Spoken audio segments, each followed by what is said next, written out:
In today's risk tip, we're going to look at the difference between personal risk and institutional risk.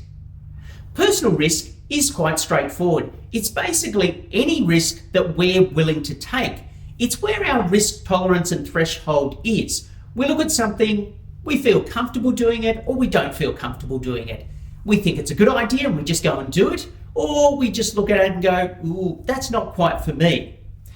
We might do it with sports activities, we might do it with things like public speaking, we might do it with things like driving. There's all sorts of things where our personal attitude and approach to risk is really up to us to decide, and keeping it within the laws of the country that you're in. So we'll just throw that in for good measure.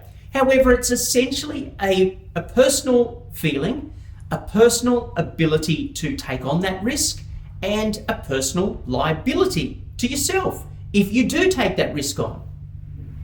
However, when we look at institutional risk, it is vastly different because we suddenly owe a duty of care to a person or group of people that we must ensure the safety of and the protection of at the highest level possible. So when we look at an activity, we can't just go and do it.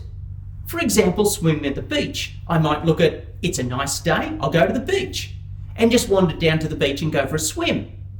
Now, if we do that in an institutional setting and say to everyone, hey, we think it's a great day to go to the beach, let's forget about class, let's finish up early, let's go to the beach.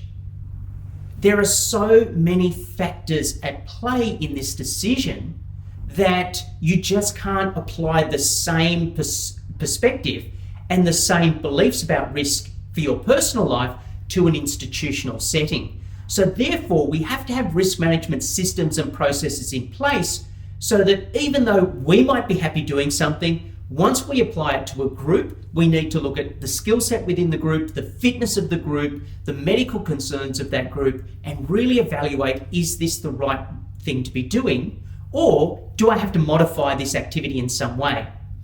Classic example was someone I used to work with, and they were a great mountain biker.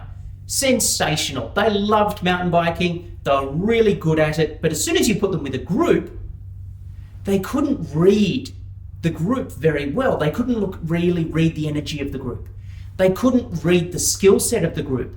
And what this person thought was a wonderful place to ride was actually a potential disastrous mess for us from an institutional point of view. And it really took some management and some work and some professional development for us to get everyone on board with the idea that no, we might be really good at a skill, but we just can't take everyone there.